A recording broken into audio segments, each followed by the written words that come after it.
부산 UN 공원 묘지는 지난 1950년 적과 통일의 야욕을 품고 한국을 무력 침공한 북한군을 물리치기 위해 참전했다가 고국에 돌아가지 못하고 미국을 비롯한 11개국 2,300여 장병들이 아직도 잠들고 있는 것이다.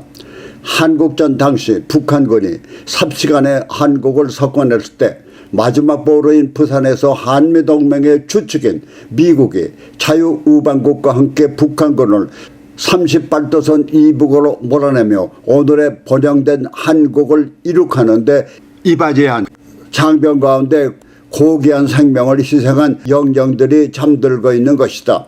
만일 그들의 희생이 없었다면 오늘의 번영 이전에 공산주의 지하에서 자유를 억압당한 채 빈곤과 고난 속에서 신음하고 있는 지금의 북한 체제를 감수해야 했을 것이다.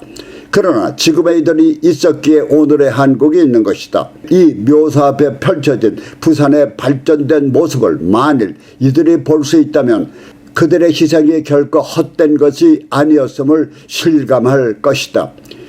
이와 같은 묘역에 고귀한 희생 정신과 함께 박의 정신이 깃들어 있다. 바로 위트컴 장군의 묘소다. 지난 1953년 제2 군수사령관으로 한국에 부임한 리처드 위트컴 장군은 그해 부산적전 대화재로 3만여 피난민들의 집을 잃게 되자 군법을 어기고 피난민들에게 텐트와 먹을 것을 나눠주고 더 나아가 학교와 병원, 고아원을 지어주며 한국인들의 어려움을 극복하는 데 기여했다.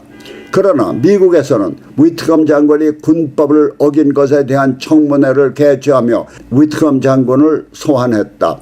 위트컴 장군은 청문회 진술을 통해 전쟁은 총칼로만 하는 것이 아니라고 역설하자 의원들은 일제히 기립할수록 그의 행위가 정당했음을 인정했다. 이는 바로 자유민주주의를 선도하는 미국이 관용과 박의 정신을 보여준 것으로 그 박의 정신이 위트컴 장군의 묘소에 각인되어 있는 것이다.